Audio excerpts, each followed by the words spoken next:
थोरवी पंजाबरावांची, काय वर्णाऊ थोरवी पंजाबरावांची, धन्य झाली ती मायभूमी पापळगावाची, धन्य झाली ती मायभूमी पापळगावांची। सर्वांना माझा नमस्कार। माझे नाव तनश्री संजय ठोंबरे, मी वर्ग 8वी ड ची विद्यार्थिनी। आजच्या कार्यक्रमाचे माननीय अध्यक्ष, पूज्य गुरुजन वर्ग व माझ्या प्रिय मित्र मैत्रिणींनो, आज मी तुम्हाला पंजाबराव देशमुख यांच्याविषयी माहिती सांगणार आहे। विदर्भाचे भाग्यविधाते पंजाबराव देशमुख यांचे मूळ घराणे कदम असे होते।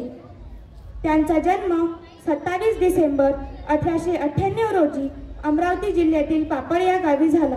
त्यांच्या आईचे नाव राधाबाई व वडिलांचे नाव शामराव असे होते। त्यांचे प्राथमिक शिक्षण पापळ येथे झाले व त्यांचे हायस्कूल शिक्षण अमरावती येथे झाले। त्यांना मॅट्रिकच्या परीक्षेत विशेष यशामुळे मध्य प्रदेश सरकारची शिष्यवृत्ती मिळाली। त्यानंतर त्यांनी महाविद्यालयीन शिक्षणासाठी पुणे येथील फर्ग्युसन महाविद्यालयात गेले।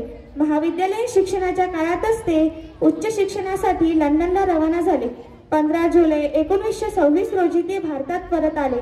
सुरुवातीच्या काही काळ त्यांनी अमरावती येथे वकिलीचा व्यवसाय केला। नंतर त्यांनी सामाजिक कार्याला सुरुवात केली। बहुजन समाजातील विद्यार्थ्यांना शिक्षण घेता यावे यासाठी त्यांनी 1932 मध्ये अमरावती येथे श्री शिवाजी शिक्षण संस्थेची स्थापना केली। 1926 मध्ये त्यांनी सर्व धर्म जातीतील विद्यार्थ्यांसाठी श्रद्धानंद छत्रालयाची स्थापना केली। 1927 मध्ये त्यांनी शेतकरी संघाची स्थापना केली। विदर्भाचे भाग्यविधाते, भारतीय शेतकऱ्याचे जनक, शिक्षण महर्षी अशा पंजाबराव देशमुखांचे रामनवमीच्या दिवशी 10 एप्रिल 1965 रोजी रात्री 10 वाजता दिल्ली येथे निधन झाले। अशा या थोर नेत्यास माझे कोटी कोटी प्रणाम। धन्यवाद। यानंतर